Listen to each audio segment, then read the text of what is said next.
abogados en materia de la prueba y especialmente la interacción que se produce en materia de la prueba oral. Bajan un texto que es un resumen de una sentencia y con un video de unos 14 minutos aproximadamente, que también está editado, para luego entrar directamente en la discusión que pueda surgir. Y para hacer una introducción al tema, acá imagino que tenemos público muy diverso, algunos muy avesados y otros quizá más principiantes, así que me parece útil poner sobre la mesa todos los elementos que tenemos, a partir de los cuales deberíamos trabajar. El primero de ellos es el de recordar que nosotros tenemos un sistema procesal patrimonial de diseño escriturario, es decir, un código procesal que permite trabajar los juicios de conocimiento bajo la forma escrita en su enorme fase, en la enorme mayoría de sus fases, de sus etapas, con algunos espacios de oralidad que están reservados para las audiencias, en general para las audiencias y para las audiencias de prueba en particular. Este es nuestro sistema. Por oposición, si lo queremos poner así, a un sistema de enjuiciamiento por audiencias, donde el encuentro de jueces, partes y abogados se realiza en dos audiencias, una preliminar y una vista de causa. Sin embargo, nuestro sistema procesal vigente es este, y ahora vamos a aclarar por qué señalamos esto último. Este sistema procesal, a su vez, permite, como la mayoría de ustedes debe saber, y en todo caso lo recordamos para todos, que los jueces deleguen la totalidad de los actos del proceso, la ejecución de los actos del proceso, reservándose exclusivamente la firma de las providencias interlocutorias y de la sentencia definitiva. Con lo cual es posible, es perfectamente posible, y de hecho así sucede todavía en algunos casos, en muchos, y ha sucedido durante décadas, que los abogados y las partes nunca jamás se encuentren personalmente con el juez y simplemente lean sus providencias, sus resoluciones interlocutorias y sus sentencias. Esto es el sistema delegativo, es el sistema donde el principio dispositivo reina por completo y genera una atomización de actos del proceso que en todo caso después vamos a profundizar. Este sistema de enjuiciamiento ha permitido una suerte de, yo diría, de desarrollo patológico, es decir, de un desarrollo negativo que ha impactado en forma adversa en los objetivos del proceso, en general del proceso civil y en general del servicio de justicia, tanto que estas objeciones han llegado incluso hasta instancias de la Corte Interamericana de Derechos Humanos, y no es extraño escuchar, y justificado por otra parte, escuchar las objeciones, las pérdidas de tiempo, las demoras, y esto de que el proceso judicial puede insumir muchísimos años, mucho más de lo que una adecuada resolución de un conflicto lo justifique.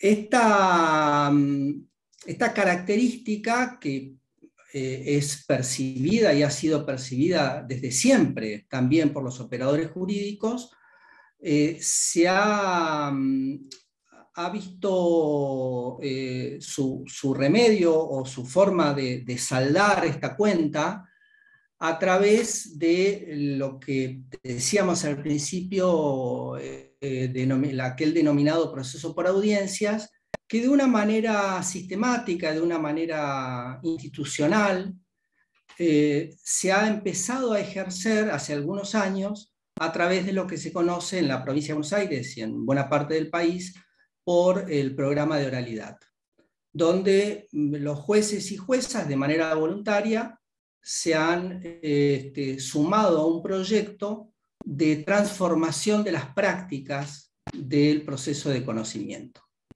Esta transformación se realiza a través del ejercicio del mismo proceso de conocimiento escriturario que habíamos señalado antes, con la salvedad de que se profundizan, se agudizan y se ejercen plenamente los espacios de oralidad que el código permite, con una adecuada gestión procesal. Conduciendo el proceso entonces a un sistema de una audiencia preliminar y una audiencia de vista de causa. No es el objetivo de hoy desarrollar o explicar el sistema que propone el programa de oralidad. Yo lo refiero porque cuando, como en estas circunstancias, en este sistema, el juez abandona su despacho, abandona su escritorio, deja de ser invisible, no anónimo porque está presente en todas las providencias, pero sí invisible. Cuando deja de serlo y cuando va hacia el encuentro de la práctica del proceso, es donde aparecen los vínculos y la necesidad de organizar la relación que tiene con los abogados. ¿La relación en qué sentido? En el sentido de qué espacio ocupa cada uno, cuál es el lugar que se le reserva al abogado, cuál es el lugar que se reserva al juez, y cómo interactúan ambos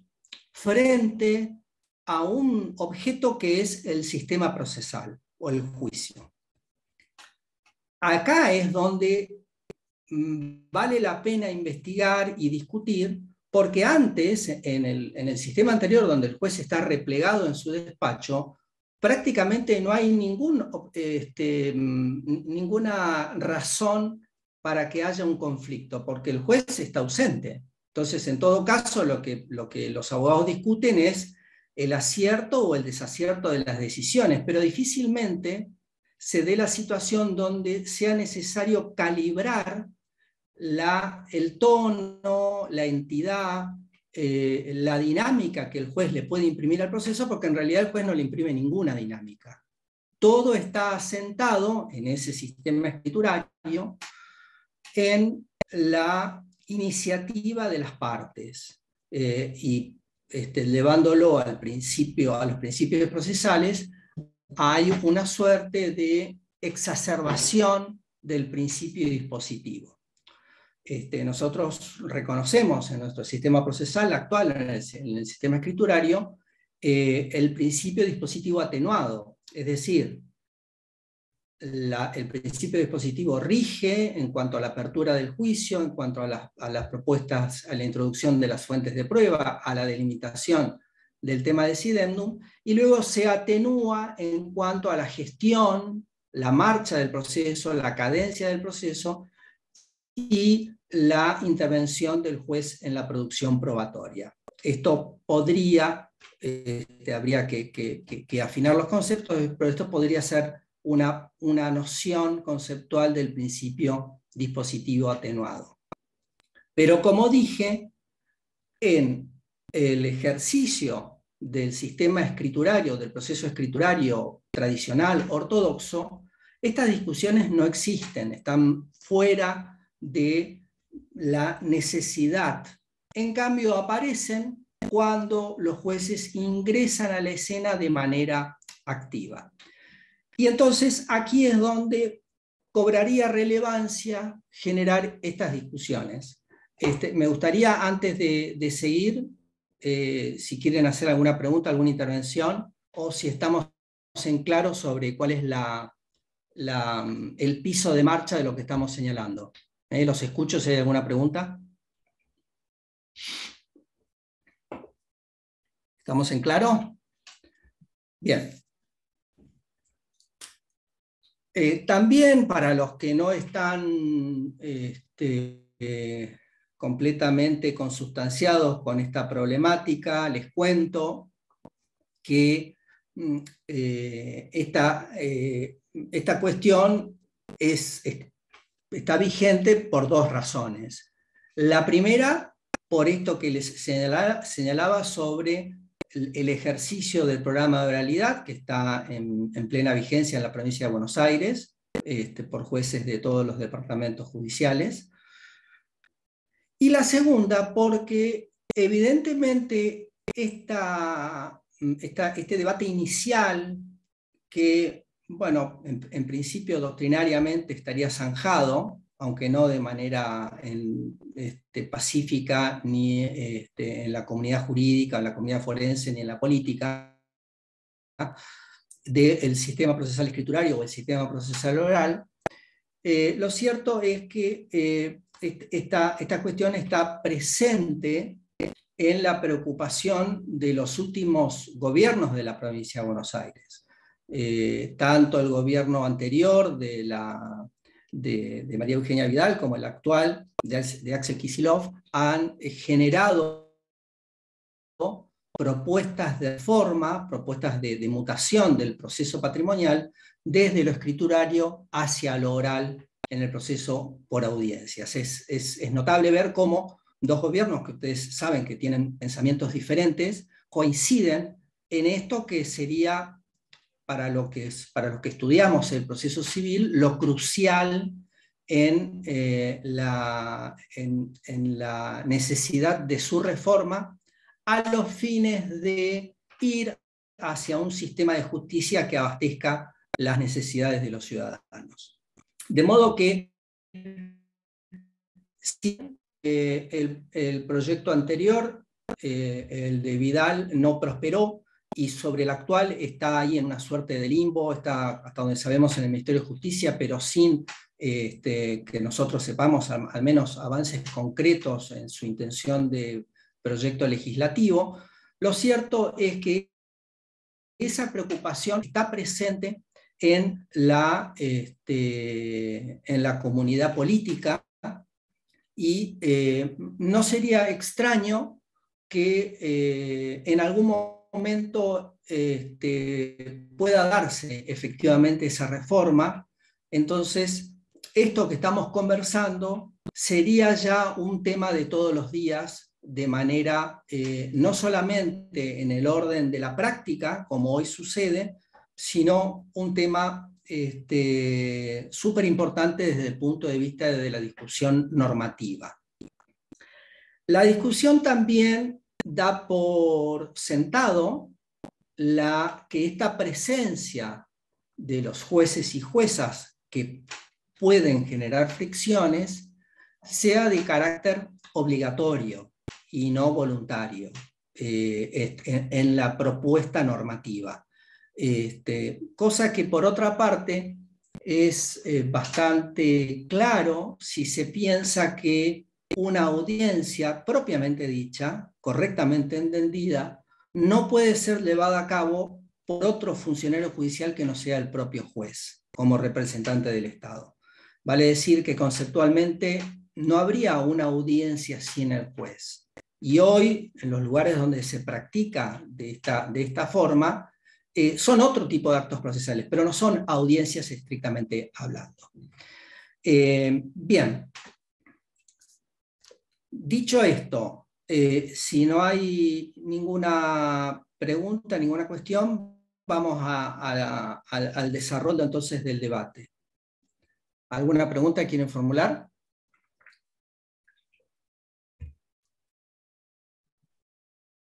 Bien. La propuesta que tengo para hacerles es la siguiente. Vamos a tomarnos unos minutos, pueden ser son 4 páginas, pueden ser 10, 12 minutos, 15, tenemos tiempo, para leer un resumen de una sentencia de Cámara. Quiero que, para aprovechar el material que les ofrecemos, que puntualicen en los temas vinculados con el tipo del proceso de que se trata, es decir, las características procesales. La sentencia es un proceso especial, un proceso de desalojo, y cómo este proceso de desalojo se ha resuelto a partir del ejercicio de la práctica de la audiencia oral, con un protagonismo saliente por parte de la jueza, en este caso actuante. Luego de esto, vamos a ver el video, y entonces con eso ya estamos todos en igualdad de condiciones, ustedes y yo, de generar el debate necesario para tratar de sacar alguna conclusión. ¿De acuerdo? Así que, Carolina, si querés, vos compartís la sentencia y nos tomamos unos 12, 15 minutos antes de empezar con el video. Bien, sí, yo se las envié acá por el chat como un archivo adjunto, deberían poder descargarla de ahí. De todas formas, si alguien la puede descargar, se las mandamos por mail. Bueno, muy bien. Entonces, son 17:24, volvemos en 15 minutos y 40 y 39, ¿de acuerdo? Perfecto.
Entender bien. ¿Estamos en claro? ¿Estamos bien entonces con ese tema? Bueno, perfecto. Entonces ponemos el video.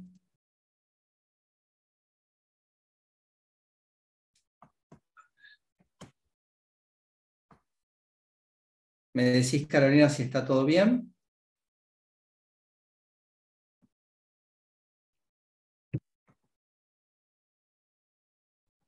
Perfecto.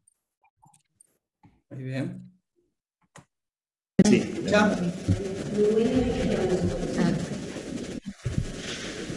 Bueno, buenos días. Buenos días. Yo soy la titular del juzgado en lo civil y comercial número 17 del Departamento Judicial de La Plata y lo citamos para prestar absolución. Usted fue demandado en estos autos y yo, haciendo uso de la facultad que tengo para interrogar libremente a las partes y a los testigos, voy a proceder al interrogatorio en forma libre y después vamos a abrir el pliego de posiciones. En la medida que alguna pregunta haya quedado sin hacer, se efectuará la pregunta. Dígame, ¿desde cuándo habita usted la vivienda que es objeto de este juicio? Ya le digo la dirección.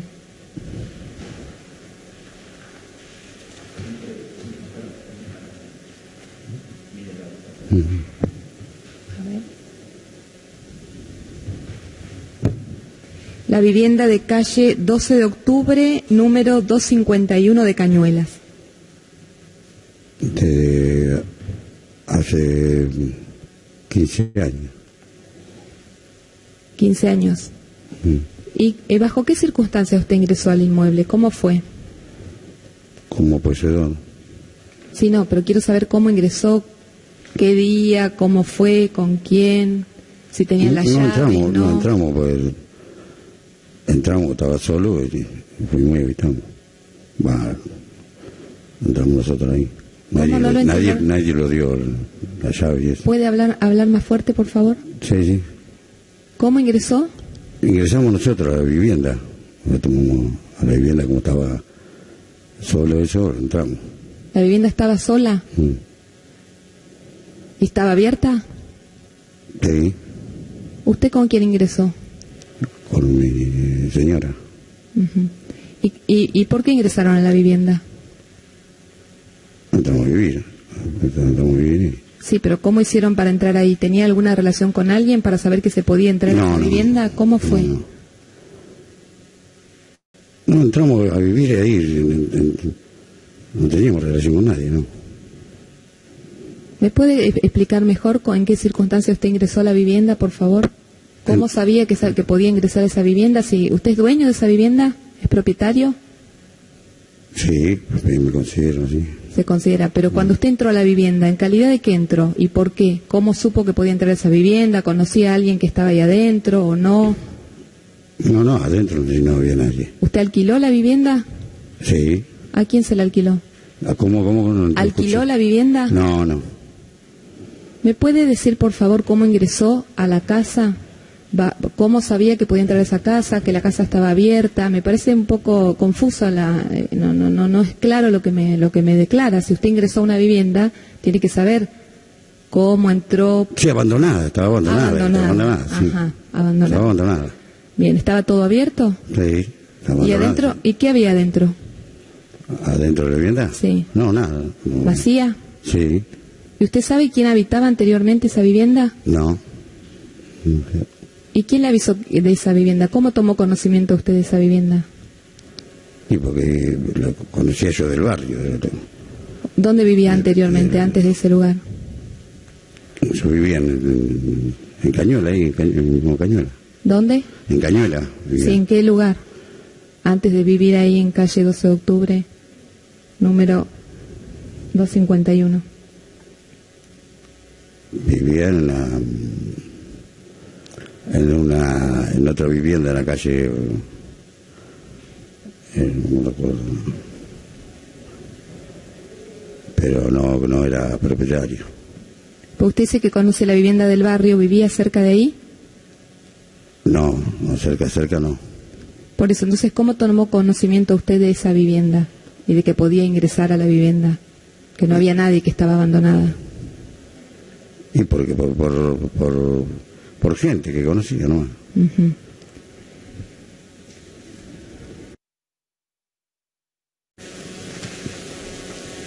La posición está formulada para la otra absolvente. ¿La podemos reformular? Sí, por favor. Los apellidos. ¿Sí? Bueno, sí. Para que jure como es cierto que ocupa el inmueble de calle 12 de octubre de Cañuelas en virtud de un préstamo de uso por parte del señor Herrera Ricardo y Herrera Pedro. No es cierto.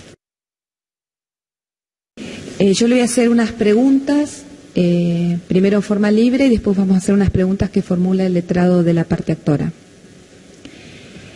Dígame, ¿usted conoce al señor Ricardo Horacio Herrera? No. ¿Y al señor Pedro Oscar Herrera? No.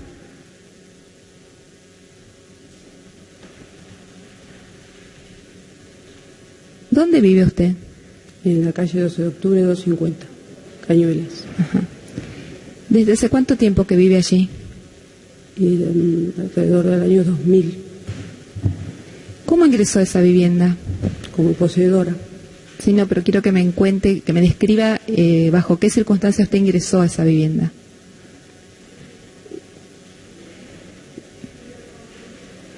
Ingresé porque estaba desocupada y necesitaba una vivienda, ingresé como poseedora. ¿Cómo supo usted que estaba desocupada la vivienda? Porque Y me dijeron que estaba desocupada y que podía habitarla. Ajá. ¿Quién se lo dijo? La persona que donde yo alquilaba anteriormente necesitaba, por cuestiones económicas.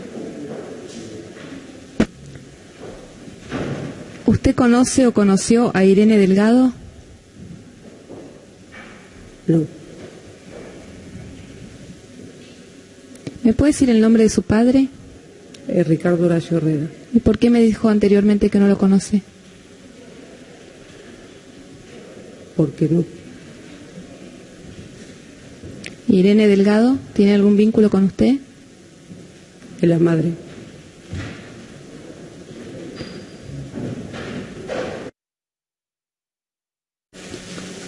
Procedo a hacer la pregunta al mismo pliego, es de Fojas 405.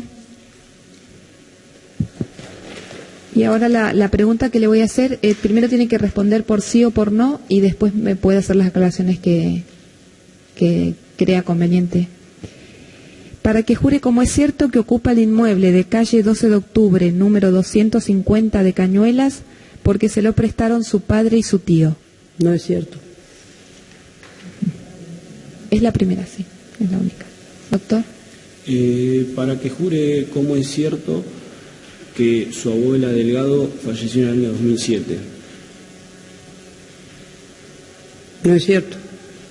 Para que jure como es cierto que su abuela Delgado vivió en la casa de calle 12 de octubre, número 250, hasta la fecha de su fallecimiento. No, no es cierto.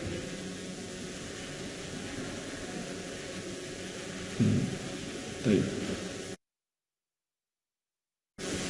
¿Me puede decir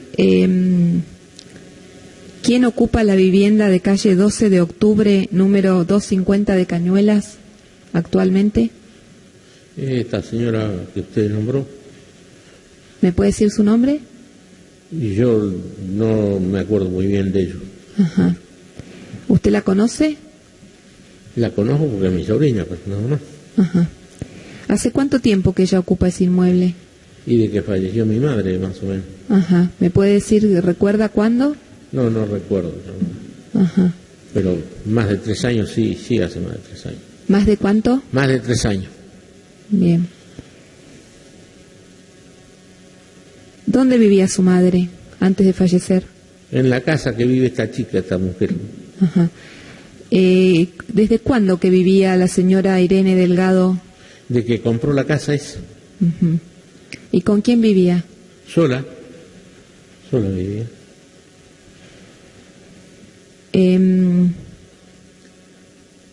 ¿Cómo es entonces que su sobrina María Aurora Herrera ingresó al inmueble? El padre le prestó para vivir. Ajá. ¿Usted estaba en conocimiento de eso? No, porque yo como estoy lejos no. Ajá. ¿Dónde vive usted? En Monte, en San Miguel Monte. Ajá. ¿Cómo supo usted que su madre compró esa vivienda? Porque ella tenía otra vivienda en el barrio de Los Pozos y vendió allá para comprar en Cañuelas. Ajá. En vida de mi padre. Sí. ¿Y usted la visitaba en ese inmueble? A ese mueble no, porque lo visitaba mi madre, lo tenía. No, pero si usted la visitaba. Y de vez en cuando sí. Uh-huh. Sí, pues yo no soy de mucho visitar a la familia. Está bien. ¿Y qué había dentro de la casa, si recuerda? Y estaban los muebles de mi madre. Ajá. ¿Y después que falleció ella, qué hicieron con la vivienda? Y bueno, mi hermano se la prestó a la hija. Ajá. ¿Las cosas que había dentro, los muebles, las cosas...? Ni idea. Con relación a estas 4 personas, ¿usted tiene algún tipo de vínculo de amistad íntima, enemistad, es deudora, acreedora, algún vínculo laboral? Vínculo ninguno, solamente de amistad con Ricardo Herrera, conocidos. Ajá.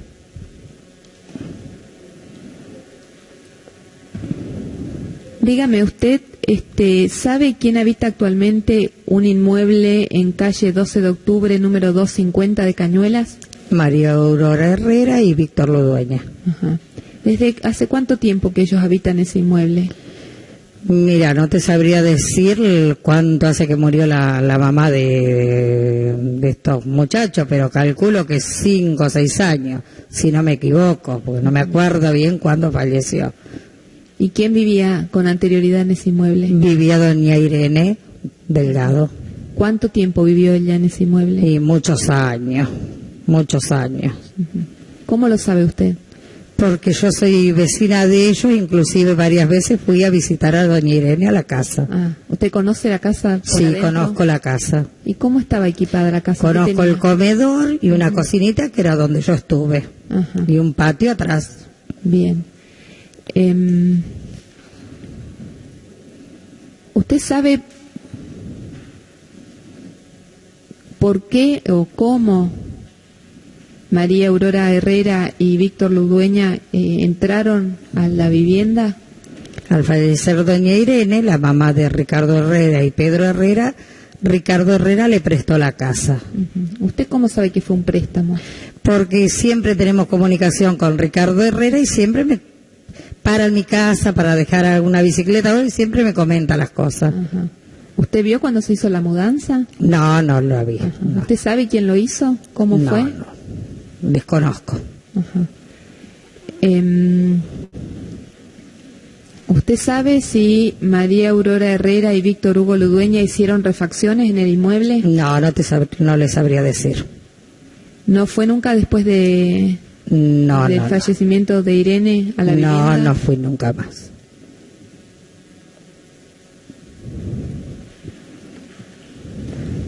¿Quién es el dueño de ese inmueble? Era de doña Irene. Al fallecer doña Irene, pienso que sus herederos son Ricardo y Pedro Herrera.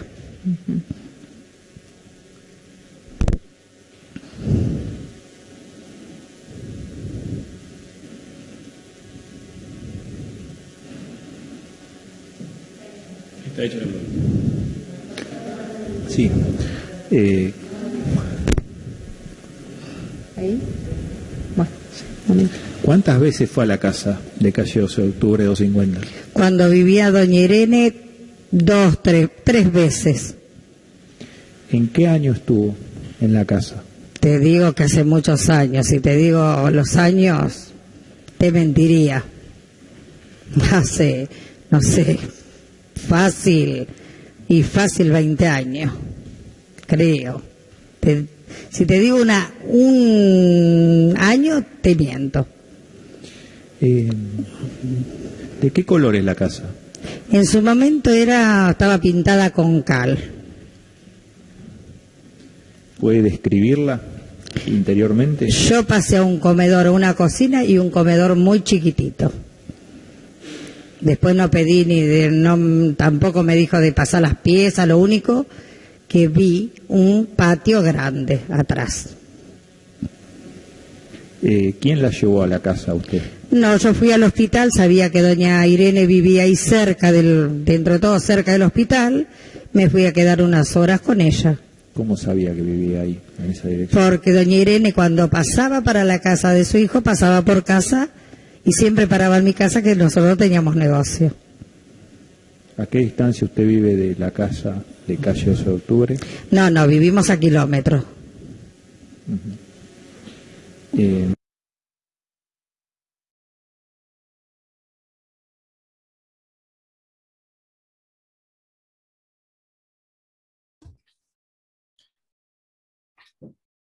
Bueno, espero que hayan podido comprender bien el conflicto que se está resolviendo. Como habrán visto, acá tenemos como dos planos de análisis interesantes para hacer. Acá estoy viendo a nuestro avesado alumno y gran abogado Fernando Fosco, así que ahora te saludo, Fernando.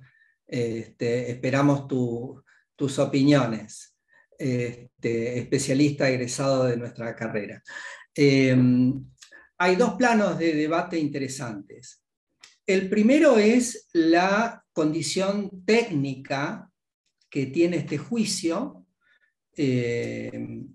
Ustedes saben que el proceso de desalojo es un proceso especial donde no corresponde debatir en ninguna materia atinente a los derechos posesorios. Es decir, no se trata de una acción de carácter real, sino se trata de una acción de carácter personal donde toda la discusión está limitada a la obligación o no de devolver, la obligación personal de devolver una cosa que se tiene, un inmueble que se tiene. Esta condición, esta característica técnica hace que el proceso de desalojo tenga un continente muy limitado de discusión, porque si la discusión trasciende esta obligación personal de devolver y se va hacia alguna cuestión atinente al derecho a poseer, ya adquieren otras características de carácter real y no es posible, no es el ámbito de conocimiento, debe remitirse a un juicio, justamente a una acción posesoria o una acción real, una acción de reivindicación. Esta limitante del proceso de desalojo hace que muchas veces estos juicios fracasen porque la introducción del derecho a poseer lo neutraliza la demanda. Por supuesto, esta introducción es bajo ciertas circunstancias y eso es lo que está explicado en la sentencia de Cámara.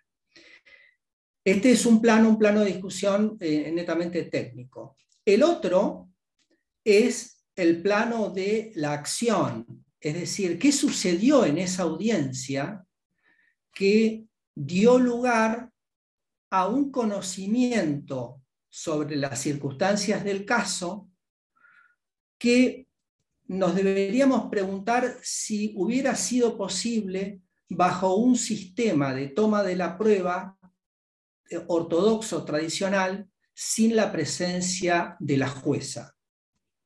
Esta sería el otro plano.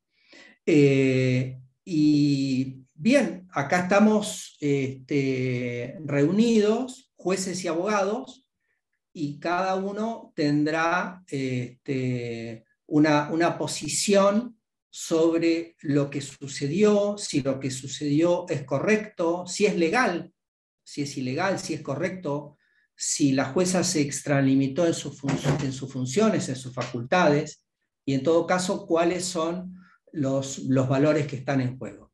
Así que me gustaría conocer sus puntos de vista. No sé qué opiniones tienen al respecto.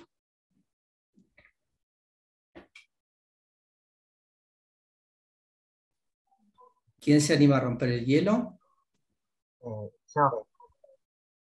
Sí, ¿te podés presentar y decirnos a qué te dedicas? Así Sí. nos ponemos en contexto.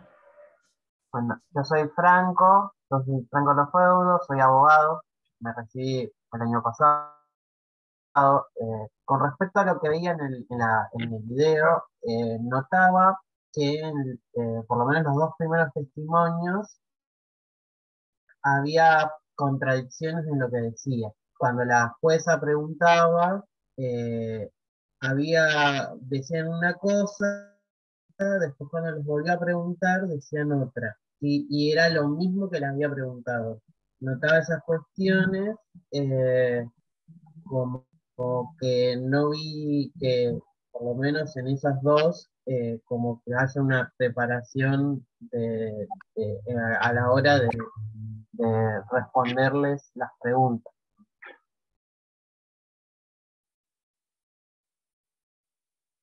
Bueno, perfecto, Franco. Ahora vamos a... pongan entre paréntesis esto que señala Franco sobre las preguntas y sobre las contradicciones, que después vamos a volver sobre eso. Sí, Rafa. Bueno, ¿qué tal? Mi nombre es Rafael Falibene, actualmente soy defensor oficial. Y bueno, me parece... Rafa, se te escucha muy bajito. A ver, no sé si me escuchan ahí un poco mejor. Ahí mejor, sí.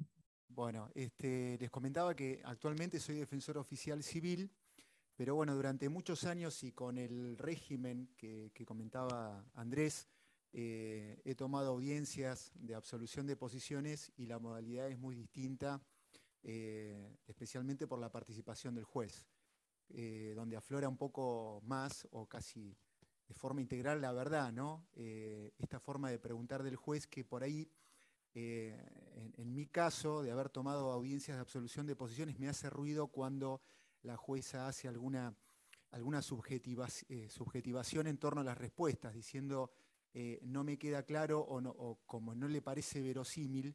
Ese tipo de afirmaciones como que me hace algún ruido, pero es evidente cómo la presencia del juez torna en el testigo y en la parte esta necesidad de evitar la mentira, lo cual a veces a través de un escrito y escondido, ¿no? A través de un escrito uno tiende a hacer uso también de esta posibilidad que tiene de negar la veracidad de los hechos aducidos por la otra parte. Sin dudas la oralidad trae muchísimas ventajas y esto resulta evidente en esta audiencia y mucho más esclarecedor que escritos, que palabras, que páginas que uno pueda redactar, que negativas que uno pueda formular o defensas que uno pueda articular. Así que bueno, para mí me resulta positivo, no me parece ilegítima la forma de preguntar de la jueza, me parece que no invade la defensa en juicio. Eventualmente los abogados podrían haber formulado alguna observación, pero no me parece que hubiera habido ninguna actitud ilegítima por parte del juzgador. Así que bueno, es simplemente un aporte que formulo de la audiencia que pudimos ver. Bueno, gracias, Rafael. Ahí vamos entonces a dejar en suspenso de lo que señala Rafael esta cuestión de de cuán incisiva ha sido la jueza en su cuestionamiento. Esto que señalaste sobre que volvía sobre ciertas preguntas porque no le quedaba claro lo que señalaba la parte al declarar. Así que ahí tenemos una segunda cuestión que sería bueno que nos vayamos acordando para desarrollar. Sí, Manuel. Bueno, buenas tardes. Mi nombre es Manuel Maimone. Me desempeño laboralmente en un juzgado civil y comercial de primera instancia de La Plata. Y respecto a la audiencia, en lo que a mí me interesa remarcar es que personalmente no estoy familiarizado con el libre interrogatorio, por lo cual me genera bastantes preguntas o dudas, principalmente en cuál es el límite que tiene ya sea el juez o la jueza a la hora de efectuarlo. Sobre todo creo que lo que nos lleva a pensar es qué facultades tienen a la hora de averiguar la verdad, porque si nosotros lo pensamos tal vez en los términos de la medida para mejor proveer del artículo 36 como medidas complementarias al actuar de las partes, yo no sé si los jueces pueden básicamente preguntar de tal manera que se reedite la plataforma fáctica dada por las partes en los escritos postulatorios, o tal vez ese límite no existe o demás. Perdón, Manuel, te perdí, yo por lo menos te perdí en una parte que es importante, que dijiste, no sabes si los jueces pueden, ¿a qué te referís? ¿Algo de la plataforma fáctica? Si con el libre interrogatorio se puede llevarlo a cabo de tal manera que en los hechos las partes básicamente reediten la versión que dieron en los escritos postulatorios, o si este instrumento para averiguar la verdad, si se quiere, podría ser complementario a lo que realizaron las partes. No sé si tengo una respuesta, no sé si está bien o mal, son las dudas que me generan y cuál es el límite que tienen los magistrados en torno a esto, sobre todo porque es un instrumento que en la práctica no lo he visto mucho. Sin duda, en la audiencia que vimos, queda claro que la magistrada logra obtener la verdad de los hechos y, si se quiere, la sentencia que dictó objetivamente o en base a la cuestión fáctica es más justa. Pero bueno, son las dudas que me generan y quería compartirlas. Bueno, perfecto, Manuel, gracias.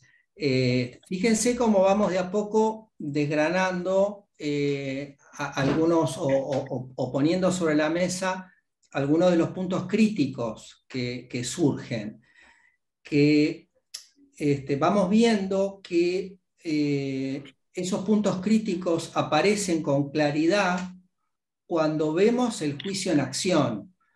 Lo podemos enunciar teóricamente en abstracto, es completamente posible, pero sobre todo para quienes tenemos cierta habitualidad en el trabajo de los juicios, empiezan a aparecer estos puntos álgidos, y acá lo que rescato de la duda de Manuel es esto, de la facultad de los jueces, y también apareció un elemento que hasta ahora no habíamos señalado con claridad, que es el elemento de la verdad, que es todo un tema que genera una derivación de cuestiones. Así que seguimos y después intentamos hacer algún tipo de resumen y alguna consideración. Andrés, ¿Sí? teníamos 2 preguntas más de Lucas Castro. Sí, Carolina, si querés ir ordenándolo vos, vamos. Bien, bien. Lucas. Bueno, buenas tardes a todos. Yo lo que quería decir era que buscando, me parece a mí, ¿no?, el tema de la verdad, digamos, como decía el compañero, me parece que tiene que ver como un lenguaje corporal que la jueza logra ver, sobre todo en los 2 primeros, a los que pregunta, a los que le hace preguntas. Y yo creo que por ese motivo es que va más a fondo, como, sobre todo con los 2 primeros, porque a los otros 2 les hace preguntas, pero no sé si con el mismo tenor que a los primeros 2. Eso quería decir yo, que me parece que tiene que ver con el tema de buscar la verdad medio directamente. Bien, y Fernando. Por ahí creo, si no me equivoco, los 2 primeros son los codemandados, después son testigos los que declaran. ¿Es así? Sí, es cierto, perfecto, Rafa, y es notable que Lucas alude a los 2 primeros sin hacer la distinción. Yo creo que de alguna manera, llevado por el mecanismo, la metodología de la interrogación, que se emparenta mucho con la interrogación a un testigo incluso. Ahora después vamos a hacer un señalamiento sobre eso, sobre la cuestión técnica de la interrogación. Pero sí es cierto, los 2 primeros entonces son los codemandados, que de hecho era la pareja que habitaba el inmueble. Bueno, buenas tardes. Yo lo que veía, gracias, doctor Soto, por sus dichos. En esto, la verdad que es apasionante y tiene muchas aristas para mirarlo, y esas aristas, cada una puede estar acompañada por un principio procesal, ¿no? Y también yo soy abogado que ejerzo la profesión en forma independiente de hace 30 años, un poquito más, y en esto uno también, donde he aprendido a verlo, es de la realidad y también la función como operador del derecho, como también son los jueces y demás, la función que tenemos y qué espera la gente, ¿no es cierto?, cuando va a ver un abogado o cuando recurre a un reclamo judicial. Uno siempre tiene que analizarlo con la otra cosa, no de una manera abstracta, y el tema de la oralidad, de esta oportunidad, o cuando en un proceso se da la oportunidad de tener la presencia del juez y la oralidad que uno pueda tener a las personas de carne y hueso delante, ver su expresión, creo que es importantísimo, no solo desde el punto de vista por ejemplo, una de las consecuencias que tiene es la rapidez que puede conseguirse en soluciones que el sistema estrictamente escriturario no lo da, que nosotros tenemos procesos totalmente largos, con muchísimos recursos y facultades procesales legítimas, pero que llevan y alejan a la justicia. Yo creo que esto,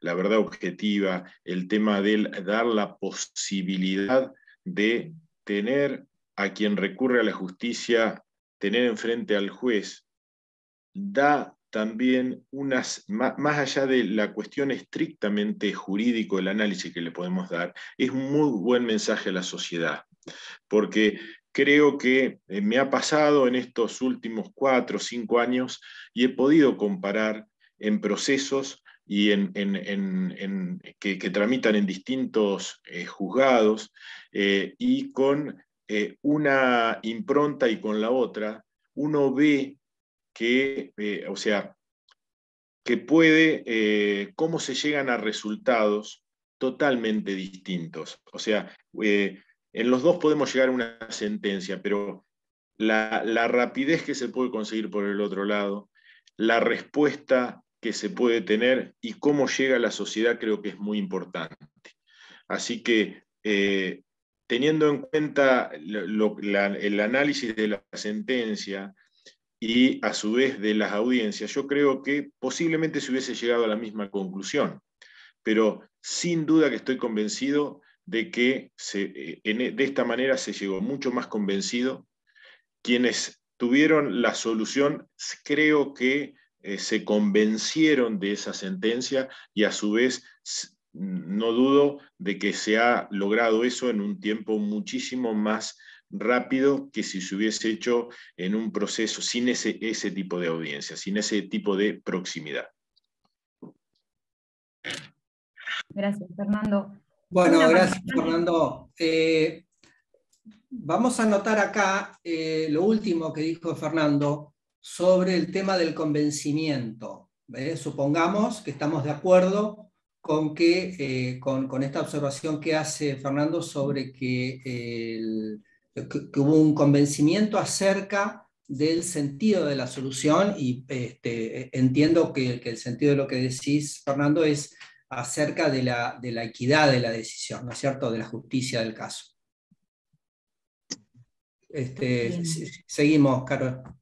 Bien, tengo una participante que no tengo el nombre, el usuario es Galaxy A21, me la tengo con la mano levantada.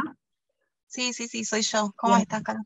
No, yo soy más, sí, tengo 20 y pico de años de ejercicio. Pasé por el proceso anterior, con procesos con sistemas que no eran como los actuales. Primero, cuando lo escuchaba, los codemandados me daban una bronca, pues digo, pobre la persona que se le metió en la casa, eso primero. Pero digo, está bárbaro el proceso así, porque te lo hace mucho más dúctil, y la verdad es que te termina revelando cosas que si no fuera de esta manera, por ahí que la jueza, cómo accede al testimonio más real, porque por ahí a veces, en un proceso como pasaba antes, vos podés preparar a un absolvente, decirle, bueno, explicarle más o menos, pero me da la sensación como que con este sistema, y donde la jueza toma como intervención tan directa con las partes, y lo va guiando, y es como que te permite más rápido, me parece a mí, llegar a una solución, ¿no? Para el caso, digo yo, para el caso, y revelar la verdad, porque vos antes por ahí podés preparar un testigo o un absolvente que más o menos explicarle la cintura, pero de esta manera es como que sirve muchísimo más rápido, para poder llegar a una solución rápida también. Eso.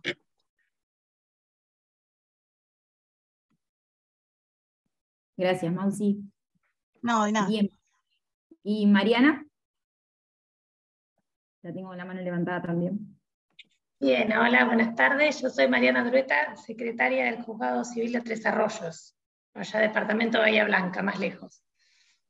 No, quería aportar solamente, más allá que coincido totalmente con Fernando en cuanto, y bueno, lo que dijo el doctor Soto desde el comienzo, con el paradigma del juez o jueza, director del proceso, precisamente ya al acto de la audiencia, que es lo que veíamos, queríamos analizar, cómo aporta mucho de dinamismo, utilidad, no solo la presencia de la jueza, sino este uso de la facultad de interrogar a los absolventes y también cómo interrogó a los testigos, ¿no? De oficio primero, antes de que los abogados, buscando esclarecer la verdad, que lo fue logrando, y no por ahí como quedó por otros compañeros que decían, llevando los hechos a otros lados o aportando, yendo más allá de los hechos constitutivos de las partes, porque creo que lo que fue pidiendo fueron explicaciones, no es que aportó nuevos hechos o afectó el derecho de defensa, pedía explicaciones frente a la conducta de las partes, que era reticente a brindarla.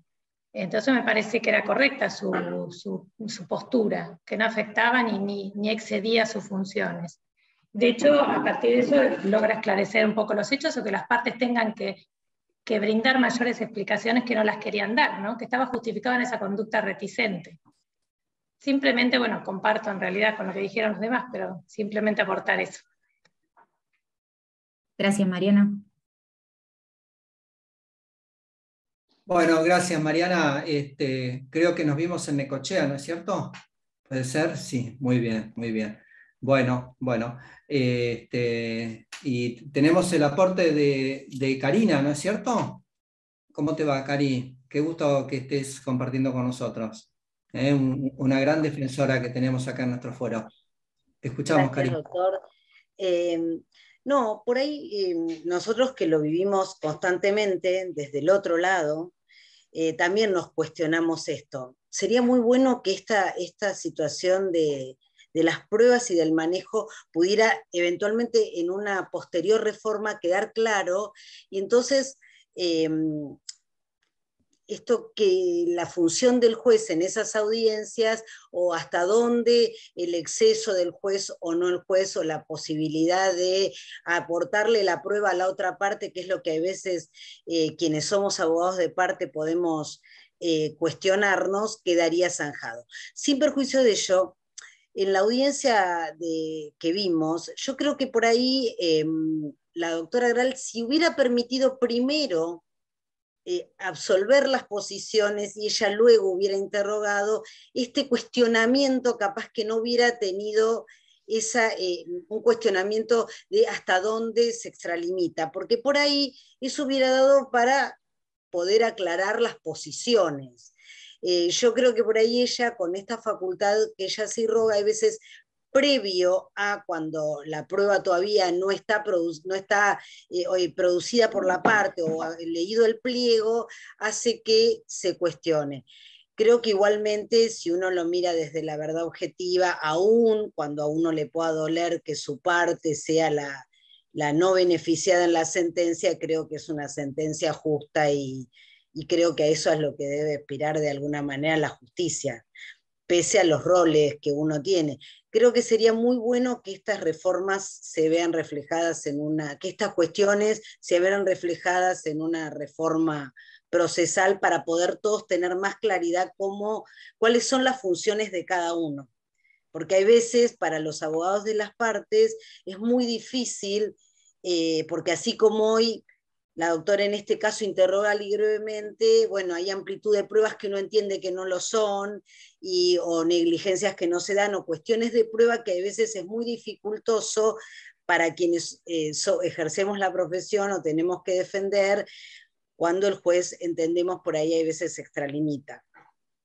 En este caso en particular, creo que si la doctora hubiera primero leído las posiciones y luego sobre las posiciones contestadas ella hubiera intentado aclarar, creo que ese cuestionamiento hubiera perdido por ahí, no hubiera tenido tanta relevancia. El problema es que ella, de alguna manera, deja las pruebas, deja las posiciones y hace un libre interrogatorio que no sabemos bien de dónde sale. Que hay veces inclusive si se desiste no se sabe bien del código de dónde aparece esa función, si esa prueba no está ofrecida o no está producida. No se sabe bien de dónde. Entonces por ahí queda muy expuesta esa posibilidad de irrumpir en el proceso de una manera bastante amplia, que no sé si el código hoy, en un principio dispositivo como es este, se lo otorga. Bueno, muchas gracias, Karina. El planteo que hace Karina va más al aspecto minucioso metodológico y es muy, muy importante porque hasta ahora, con la salvedad de las objeciones que planteó Manuel, lo que vimos es una abrumadora mayoría que se ha visto, que ha visto, digamos, razonable y adecuada la metodología de la toma de la audiencia, y también necesitamos estos cuestionamientos para generar el debate, porque ciertamente generan contradicciones estos sistemas de interrogación por parte de los jueces, y bueno, yo después, por supuesto, voy a dar mi posición y vamos a tratar de poner más en evidencia la justificación de cada postura. No sé cómo seguimos, Carolina. Si tenemos alguno más que quiera hacer alguna observación. Que tengan la mano levantada, no teníamos a nadie. No sé si alguno quiere formular alguna pregunta. Creo que bueno, no, Andrés. Bueno, muchas gracias. Bien. Como ven, el tema es polémico. Vamos a ir ahora de lo general a lo particular. Desde lo general, tenemos que decir que nosotros en el proceso de conocimiento, en el proceso civil, en relación a la producción de las pruebas, en relación a la proximidad que podamos conseguir acerca de develar la verdad de los hechos sucedidos, piensen ustedes que nosotros trabajamos de manera retrospectiva, es decir, tratando de reproducir lo más aproximadamente posible algo que ya sucedió. En el proceso civil nosotros tenemos gravísimos problemas para conseguir, si fuera, porque esto también está para discutir, un objetivo relativo a la búsqueda de la verdad. Los problemas que tenemos son, en primer lugar, tenemos un problema de diseño procesal, que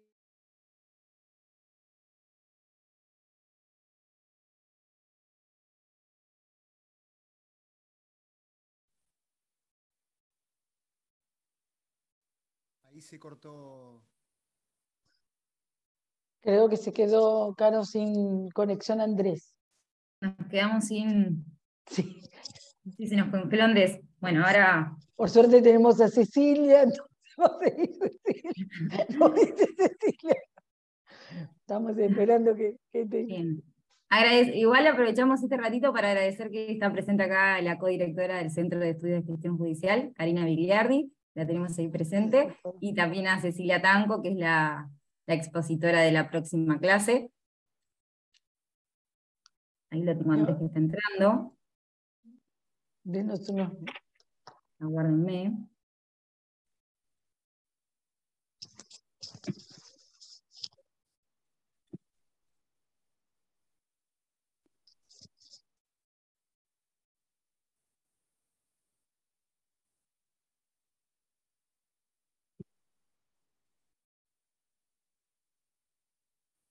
Y ahí me ingresó, pero volvió a salir. Capaz que ingresa con Debe tener datos. un problema en la conexión. Sí, A eso. ver.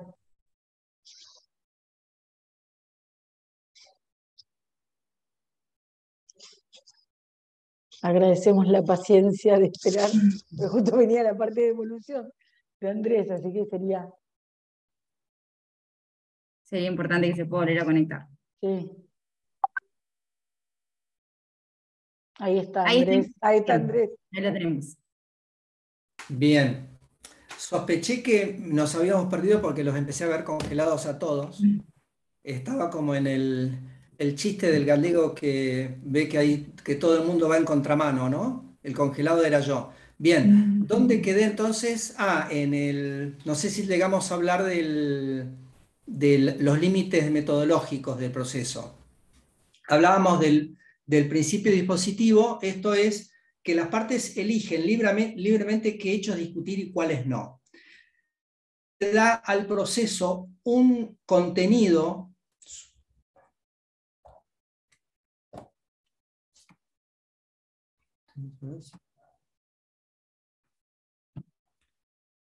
Se nos congeló Andrés otra vez.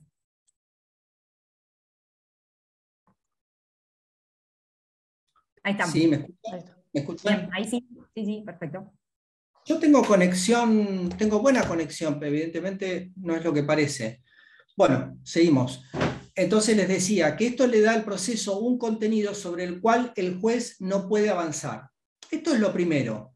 De manera que si las partes deciden discutir sobre hechos limitados en relación al conflicto, es una decisión de ellas y sobre esto el juez no tiene ninguna posibilidad de avance. Lo segundo, que es muy determinante, es que las partes también eligen cuáles son las fuentes de prueba que van a aportar, que van a ser las que luego, a través de los medios de prueba, aporten la información, suministren la información sobre la cual el juez va a decidir. Segunda limitante de diseño del proceso de conocimiento. La tercer limitante, que ya no tiene que ver con el diseño del proceso, sino con el tono que le pueden imponer los jueces y las juezas al proceso judicial, desde el punto de vista metodológico, es cómo utilizan los medios probatorios. La primera decisión es involucrarse o no involucrarse. Esto ya lo vimos al principio.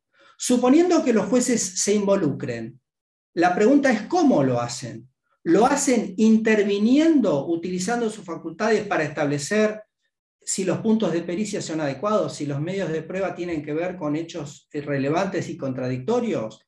Y en la audiencia, generando cuestionamientos, como dice Karina, luego de las posiciones o de los interrogatorios a los testigos o antes, eligen preguntar, eligen no preguntar. Acá hacemos una postilla que en relación a la postura que yo sostengo, bueno, por supuesto que no es mía, el juez en la audiencia de posiciones puede preguntar libremente a partir de la autorización que le otorga la norma del artículo 413 y de los testigos a partir del 440. Sí es cierto, y en esto puedo coincidir con Karina, que podría ser objetable que el juez lo haga de manera inicial. Vale decir, podríamos pensar que lo correcto sería que las partes absuelvan las posiciones y luego el juez interrogue sobre alguna cuestión que le haya quedado pendiente, tanto a las partes como a los testigos. Pero esto que lo dejamos ahí entre paréntesis, no sé si termina siendo algo relevante para la cuestión de fondo. Ahora vamos a ir sobre eso. Pero les decía, tenemos limitantes metodológicas, tenemos limitantes materiales en el proceso. Por más que las partes aporten todos los hechos, aporten todas las fuentes de prueba, que tengan muchas fuentes de prueba, el proceso tiene límites temporales, tiene límites económicos.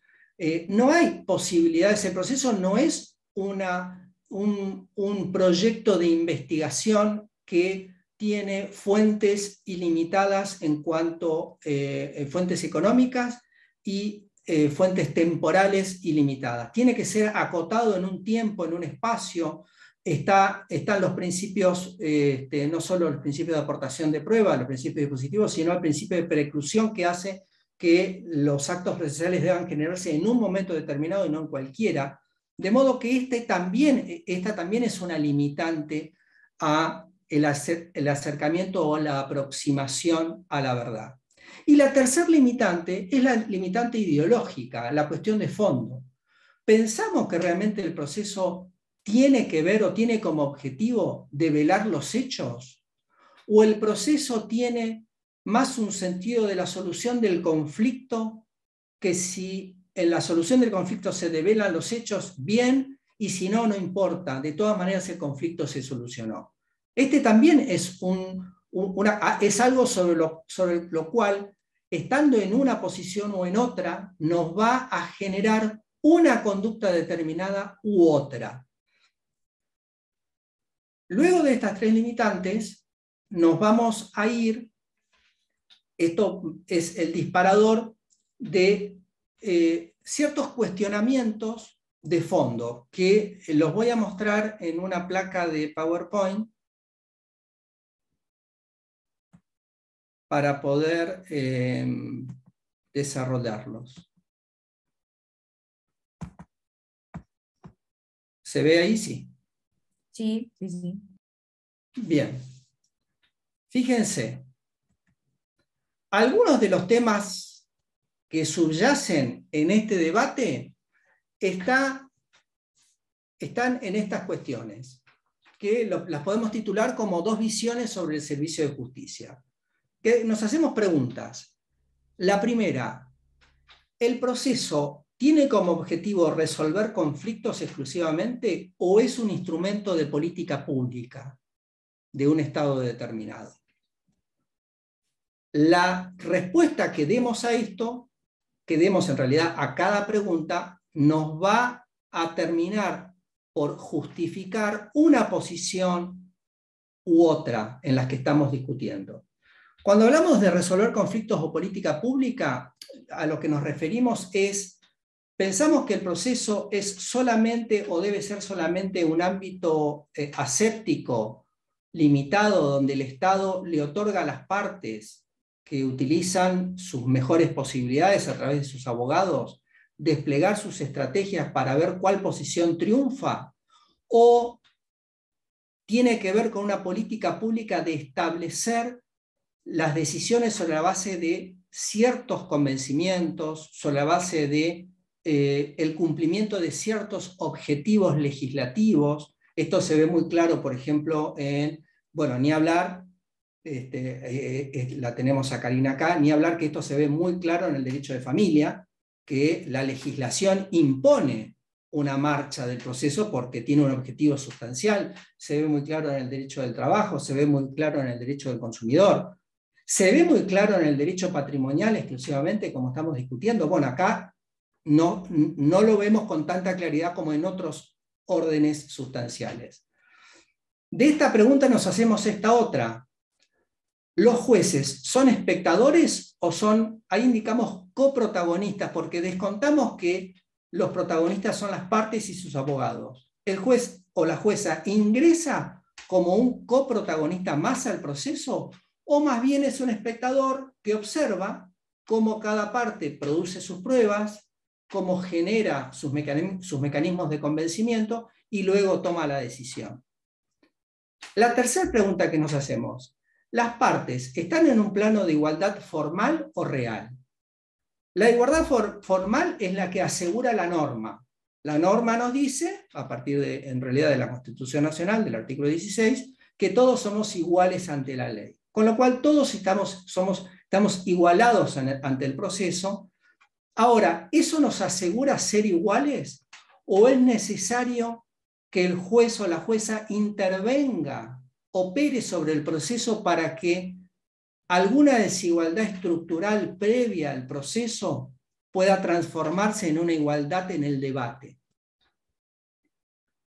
La cuarta pregunta que nos hacemos: ¿la legislación procesal es instrumental o sustancial? Esta pregunta se emparenta con la primera. Si nosotros pensamos que la legislación procesal es instrumental, entonces la respuesta sería, bien, el que gana el juicio es el que tuvo la razón. Vale decir, el proceso se explica y se justifica en sí mismo. Ahora, si pensamos que, si pensamos que la legislación procesal es sustancial, el proceso se explica en sí mismo. Si pensamos que ¿es instrumental de qué? Es un instrumento de una política pública o de una legislación de fondo. Entonces ahí deberíamos respondernos que el proceso no se explica en sí mismo, sino que se explica en tanto y en cuanto se tomen decisiones equitativas, se tomen decisiones justas, y quien gane en el proceso sea quien tenga la razón. Y finalmente nos preguntamos acerca de la verdad. ¿La verdad es un valor inescindible del juicio o es un valor que puede disponerse, que puede no necesariamente llegar a conseguirse? Bueno, también la respuesta a esa pregunta va a condicionar nuestras conductas. ¿Por qué digo que la respuesta a cada una de las preguntas va a condicionar nuestra conducta? La conducta de todos los operadores jurídicos, y va a condicionar en gran medida esta tensión que se produce en el ejercicio de la prueba entre las partes, sus abogados y los jueces. Porque el juez o la jueza que tome una postura de mayor actividad, necesariamente, de manera indispensable, va a interferir en la estrategia que se habían trazado los abogados. No hay otra forma de hacerlo. No hay manera de no interferir en la estrategia si uno toma la postura de una mayor actividad, que se justifica en todas estas respuestas. Por supuesto, para tomar una postura de mayor actividad, en primer lugar, la postura tiene que ser legal. Porque acá estamos hablando de cuestionamientos casi de orden filosófico respecto al servicio de justicia o el proceso, pero debe tener un soporte legal, pues si no estamos frente a una arbitrariedad y esto no sería válido. Nosotros suponemos que aún con esta legislación que tenemos bastante retrasada, bastante antigua y escrituraria, hay normas en el artículo 34, 36, 413, 440, que autorizan al juez intervenir en la estrategia. Es decir, cuando yo digo intervenir en la estrategia de los abogados, lo que digo es, el juez al introducirse en la prueba, mueve un espacio, se mueve en un espacio e interfiere. Lo que vimos en esta audiencia es muy didáctico y nos sirve mucho para discutir esto, porque como bien observaron, Karina lo hizo con mucha dedicación, la jueza toma una postura, digamos, de una enorme evidencia respecto de qué es lo que quería hacer con ese juicio. La jueza lo quería resolver, por supuesto, estamos pensando que lo quería resolver sobre la base de la equidad, sobre la base de la justicia, y para eso, de manera abierta, de manera manifiesta, ingresa en la discusión haciendo preguntas abiertas.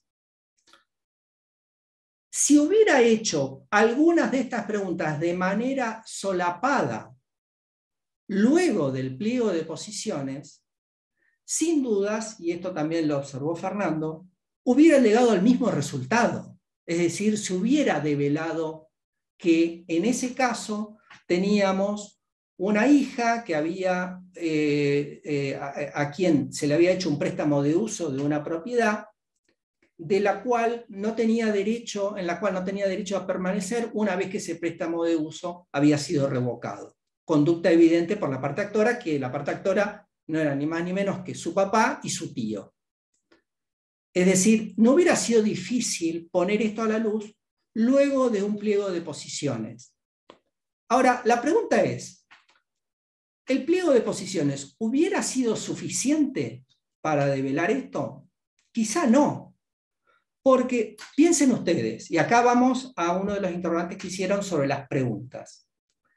El pliego de posiciones, y los abogados avesados lo saben, es la prueba perfecta del resultado neutro, porque una posición correctamente formulada y correctamente respondida da como resultado de valor probatorio 0, porque se supone que quien pone la posición pone una posición que le favorece, y quien la responde en una postura que la favorece. ¿La favorece en función de qué? De los escritos constitutivos. Entonces el resultado es neutro. Y es neutro, por otra parte, porque la posición genera una suerte de callejón sin salida, porque la posición se formula para que jure como que es cierto que, supongamos, como vimos las posiciones ahí, la propiedad le fue dada en comodato por su padre. La respuesta no es cierto. ¿Qué puede obtener el juez de valor o de rédito de calidad probatoria a partir de esta respuesta? Nada. Entonces, la primera conclusión, es que las posiciones como están legisladas o como son practicadas, porque también podemos discutir esto, en el sistema ortodoxo de juicio, el resultado es neutro, es cero. Tanto es así que algunas legislaciones, para mí de manera por supuesto incorrecta, han incluso suprimido la prueba de posiciones.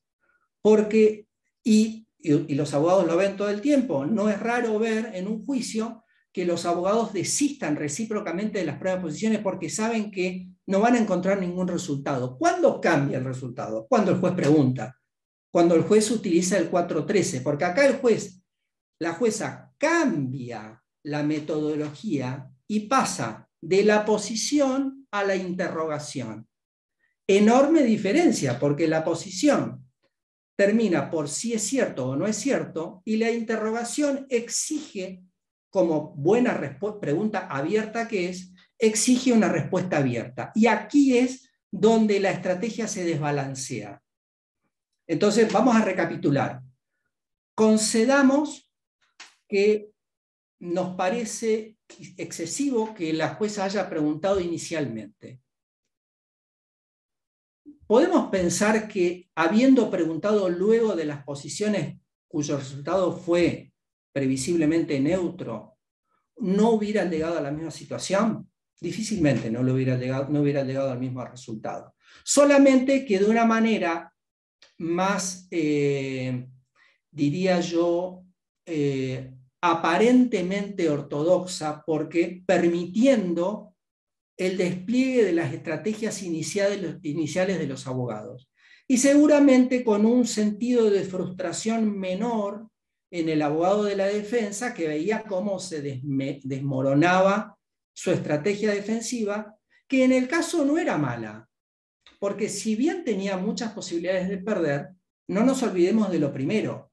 El elemento técnico limitado del proceso de desalojo le daba buenas posibilidades a la defensa, porque donde se pasaba el debate más hacia el derecho de poseer, entonces la demanda debía ser rechazada.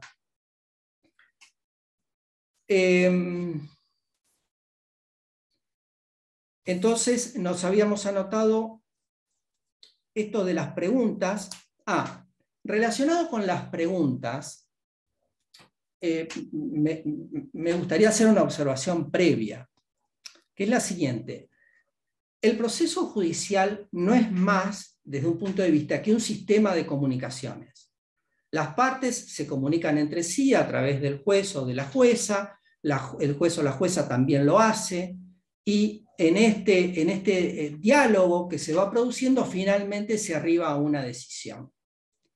Si estamos en un plano de comunicación, ¿qué justificaría que tengamos una metodología de interrogación críptica, cerrada, y en buena medida inútil, como es la posición ortodoxa, que como explicamos da como resultado neutro? ¿Tiene sentido en un sistema que lo que intenta es comunicarse? No tiene mucho sentido. Sería interesante saber, necesitaríamos otro tipo de conocimientos, cómo es que llegamos de un diseño de prueba a una prueba de confesión que es totalmente ineficiente para lograr suministrar algún tipo de información. El único momento en que la prueba confesional deja de ser ineficiente, como está planteada de manera ortodoxa, es cuando o las partes se equivocan o cuando el absolvente no va y queda confeso en forma ficta, lo que también puede ser denominado como un error procesal. Mientras las partes pregunten y respondan correctamente, el resultado es ineficiente. Lo mismo podemos decir, no en esa medida, pero también podemos plantear la misma objeción en cuanto a la comunicación, en el ámbito de las preguntas a los testigos. Vimos cómo la jueza interrogaba a los testigos, también en un plano de interrogación abierta. ¿Cuál es el plano de la interrogación cerrada? Bueno, ustedes saben que la fórmula para que diga el testigo si sabe y le consta, tal o cual circunstancia tiene que ser un solo hecho, no tiene que inducir a la respuesta. Otra fórmula críptica no entendemos bien, y las personas que van a los juicios, que no son abogadas, tampoco entienden bien necesariamente qué significa para que diga el testigo que si sabe y le consta. ¿Por qué no preguntarles directamente? ¿Qué es lo que...? Bueno, el 440 nos permite preguntar directamente, que es una facultad que ha utilizado los jueces. La objeción que planteaba Manuel sobre hasta dónde la jueza fue, hasta dónde podía ir, bueno, hemos hecho estas salvedades metodológicas que no sabemos o creemos, yo pienso que no hubiera cambiado el hecho de que primero las partes hagan las posiciones y luego pregunte la jueza. Hubiera sido, si se quiere, entre comillas, más elegante en la apariencia del juicio, pero el resultado hubiera sido el mismo. Pero respecto de la indagación, que es lo más importante, la indagación, mientras los jueces se ciñan a la indagación de los hechos controvertidos, no hay, y sobre las fuentes de prueba aportadas por las partes, por supuesto, hechos introducidos y fuentes de prueba aportadas, no hay una desviación de la función judicial. Yo por lo menos no la veo. Habría una desviación de la función judicial si el juez trae hechos que las partes no aportaron o trae fuentes de prueba que las partes no aportaron. Básicamente estas serían las dos reglas. Lo que pasa es que es claro, un juez, una jueza que ingresa interfiriendo en la estrategia, genera por lo mismo, genera una contradicción en el trabajo del abogado en el sentido de tenemos abogados prolijos, estudiosos, dedicados, tenemos abogados menos prolijos, menos estudiosos y menos dedicados. En estas audiencias, ambos profesionales se igualan, porque el juez o la jueza hace mucho de lo que un buen abogado debería hacer. En el caso que acabamos de ver, no sabemos qué hubieran hecho los abogados porque su rol fue, digamos, residual. Entonces, la objeción desde ese punto de vista es válida. Ahora, es válida hasta un cierto punto y ahí nos tenemos que remitir a las respuestas de las preguntas que nos hicimos hace un momento. ¿Qué buscamos para el proceso? ¿Cuál es el objetivo del servicio de justicia? ¿Cuál es si la verdad es un objetivo indispensable o un objetivo prescindible del proceso? Entonces, respondiéndonos esas preguntas, también podemos respondernos esto último. Y en todo caso, esto último, que siempre va a ser válido, pero queda más limitado a una discusión, a un debate de tipo corporativo, porque lo que está detrás de ese debate, en realidad, es la equidad de la decisión que discierne correcta, justa o injustamente el conflicto entre las partes. Lo último que les quería decir antes de dejarles estos últimos minutos para que ustedes tomen la palabra, es que alguien habló del convencimiento.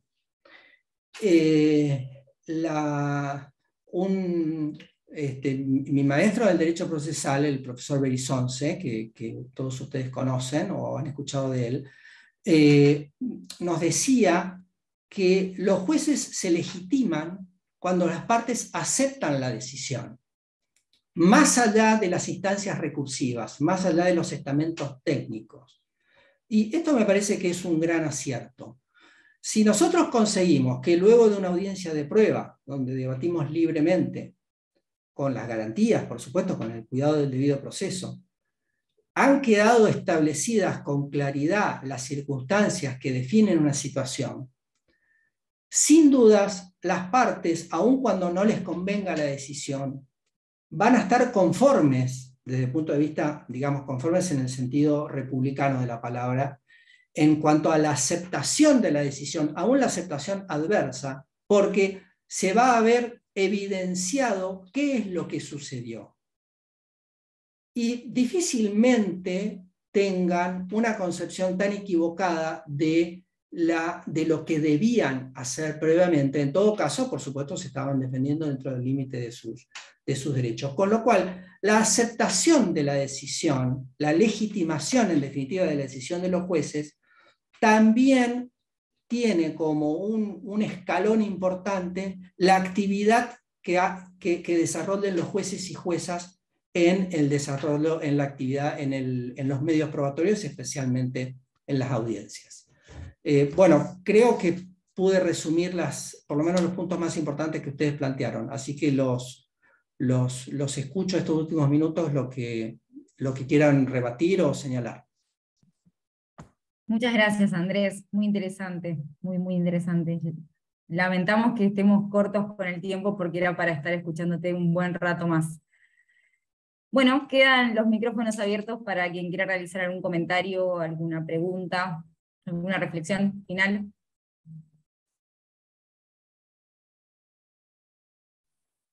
Solo un aporte, voy a hacer lo más escueto posible, a propósito de esto último que decía Andrés. Rafa, te escuchamos re bajito. A ver, ahí me Tú por lo escuchan un poco mejor. Ahí mejor, sí, perfecto. Un aporte lo más escueto que pueda, a propósito de esto último que decía Andrés, e interviniendo, ¿no?, desde el otro lado, desde el rol de defensor. Recuerdo también en un proceso de desalojo, defendiendo a los demandados, se hizo las defensas típicas, ¿no?, la defensa de posesión, alegando, ¿no?, en defensa de esos derechos hechos, aportando prueba, un sinnúmero de pruebas, oponiendo excepciones, y bueno, la necesidad de las personas que uno asiste de vencer, ¿no?, en ese pleito. Llegado el día de la audiencia, instruidos acerca de los derechos que tienen de decir que no es cierto porque el perjuro no está sancionado dentro del proceso civil, se encuentran frente al juez y, bueno, como decía Andrés, reconocen la mayoría de los hechos que en definitiva les hacían perder la posibilidad de mantenerse o de sostenerse en la ocupación de ese inmueble. Y a la salida de esa audiencia me reconocieron, bueno, que no siguieron mi consejo, que tenían derecho a decir que no era cierto. Se fueron conformes con que, bueno, estuvieron frente al juez, que esas circunstancias quedaron, como decía Andrés, evidenciadas para todos, que no tenían razón en mantenerse en esa ocupación, y agradeciendo, ¿no?, la intervención que pueda tener uno como abogado tratando de ayudar, ¿no?, o de defender, pero la verdad, digamos que es liberadora de los conflictos. Al menos es la experiencia que yo he tenido. Me parece que la verdad es inmanente al valor justicia, y eso de alguna manera pacifica los ánimos de las personas cuando litigan en cualquier tipo de proceso que sea. Por esa razón, creo que la verdad como valor impregna siempre al proceso. Y el proceso guiado así con un carácter meramente formal, donde se obtiene una verdad formal y material de acuerdo a una estrategia o de un juego, no genera nada positivo ni para los litigantes, ni para la sociedad, ni para el ejercicio de la magistratura. Simplemente esto quería comentar.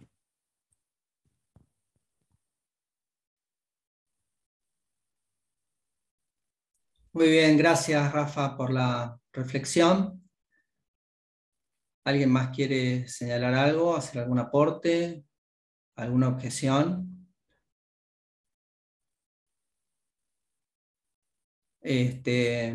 Bueno, no sé, Carolina, si te parece cumplido el objetivo, ya estamos casi sobre la hora. Totalmente, Andrés, y agradecemos muchísimo tu tiempo, tu participación, y bueno, a todos por el tiempo que dedicaron para estar presente en esta actividad, y bueno, y los esperamos, ¿no, Caro? El miércoles que viene, a las 5 de la tarde, con Cecilia Tanco, en esa oportunidad. Así que nos volvemos a encontrar. Les mandamos un mail recordatorio unos minutos antes para que con el ingreso. Y bueno, nuevamente te agradecemos, Andrés, la excelente exposición. Interesante.